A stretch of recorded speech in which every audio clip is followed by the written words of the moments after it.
परम पूजनीय स्वामी ज्ञानानंद जी महाराज, मंच में पर उपस्थित हमारे सभी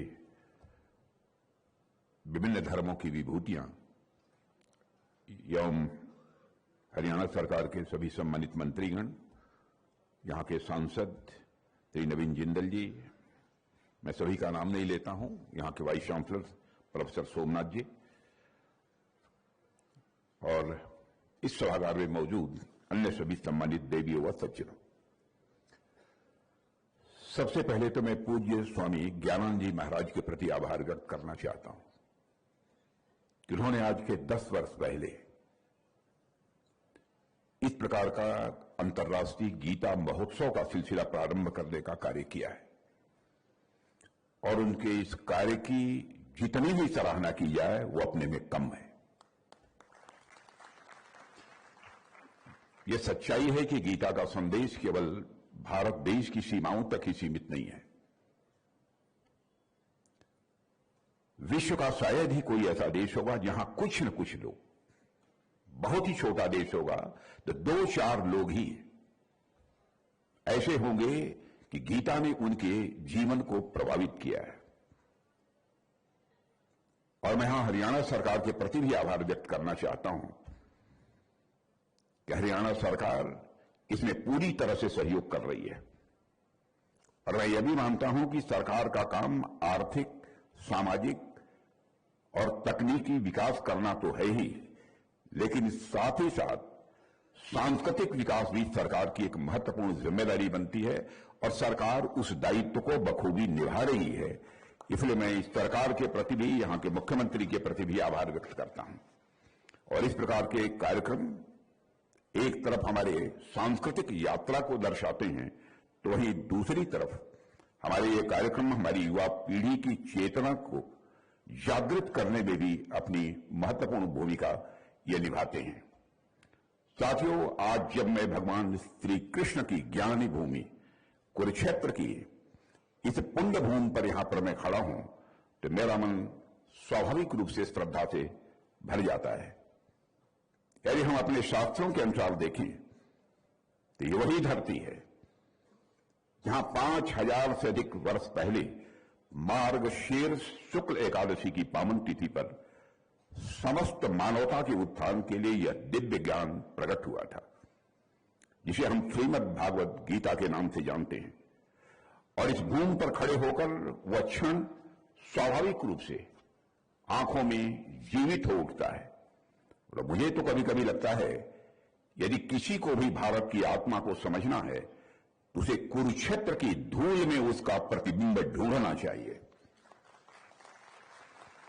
आप सोचिए कैसा होगा वह दृश्य जब अर्जुन हाथ जोड़े भगवान श्री कृष्ण के सामने खड़े होंगे और योगेश्वर श्री कृष्ण ने मुस्कुराकर गीता का यह संदेश उन्हें दिया होगा।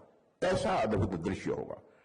कुरुक्षेत्र की यह धरती आज भी योगेश्वर श्री कृष्ण के उन प्रेरक स्वरों से गूंज रही है और उनकी ध्वनि आज भी हमारे भीतर प्रतिध्वनित हो रही है।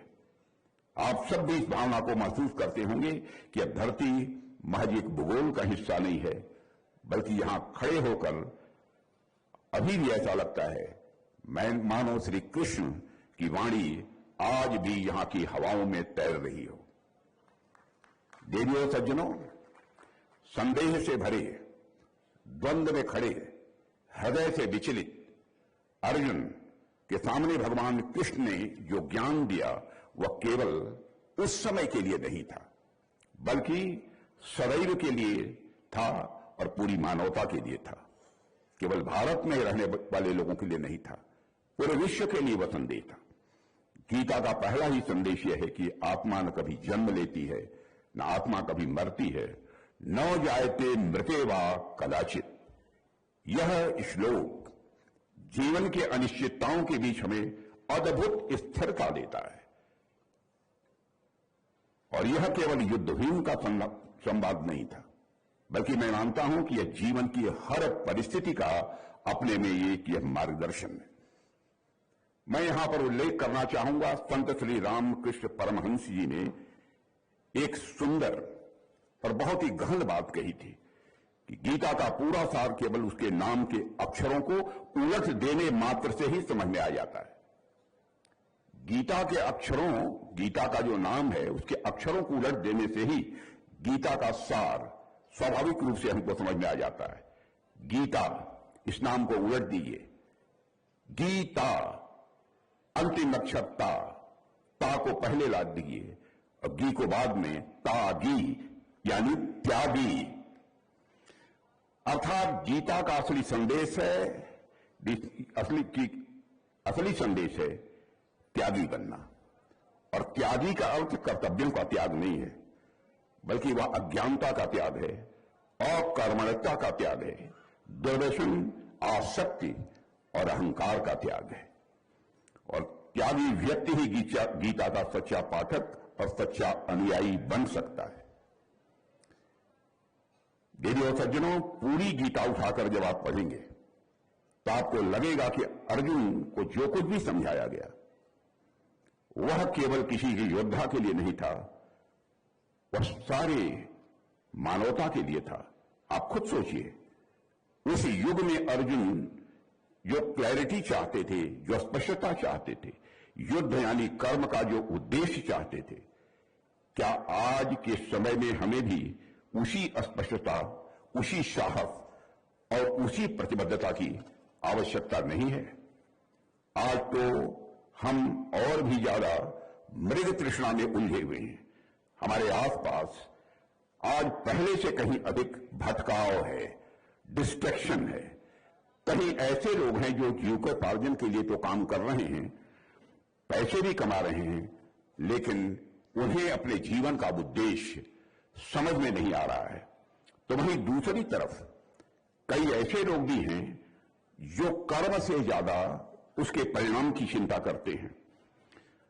मैं ऐसे कई लोगों को जानता हूं जिनके अंदर पर्याप्त क्षमता है कि वह जीवन में कुछ अच्छा कर सकते हैं, समाज को कुछ कंट्रीब्यूट कर सकते हैं, लेकिन वह कोई काम इसलिए नहीं करते हैं क्योंकि उन्हें परिणामों को लेकर तरह तरह की शंकाएं रहती हैं कि हमको कामयाबी मिलेगी कि नहीं मिलेगी। इस तरह के अनेक उलझी हुई स्थितियों का सामना आजकल हमारे आसपास के लोग कर रहे हैं। आपने स्वयं भी इसे महसूस किया होगा। साथियों, गीता कहती है कि जीवन की व्यर्थ चिंताएं, विकृत भावनाएं और गलत धारणाएं तभी मिटती हैं जब हम अपने भीतर के सत्य को पहचानते हैं। यही कारण है कि आज के दौर में जब डिप्रेशन और मानसिक तनाव जैसी चीजें तेजी से बढ़ रही हैं, गीता का संदेश मैं मानता हूं लोगों को नया संबल देता है। गीता पढ़कर विपरीत परिस्थितियों में भी उत्साहवर्धन और निराशा में भी आशा का संचार होता है। गांधी जी कहते थे कि जितने भी किताबें अब तक उन्होंने अपने जीवन में पढ़ी हैं, उन सब में सबसे अधिक सांत्वना दो पुस्तकों से उन्हें मिली है, श्रीमद् भागवत गीता और श्री रामचरितमानस। और साथियों, वे भी ये कहते थे, जब उन्हें संदेह घेरते थे, जब वह दुविधा की स्थिति में होते थे, जब निराशाएं आती थी और जब कोई प्रकाश की किरण नजर नहीं आती थी, तब वे श्रीमद् भागवत गीता के ही शरण में जाते थे। इससे वे तुरंत सांत्वना पाते थे, उनके मन की शंकाओं का समाधान होता था।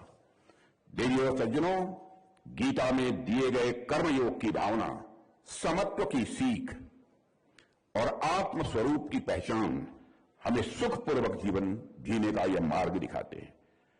गीता न केवल आत्मचिंतन का मार्ग दिखाती है, बल्कि मैं मानता हूं कि मन की उलझनों को सुलझाने के लिए थेरेपी का भी काम यदि कोई करता है तो हमारी यह गीता ही करती है।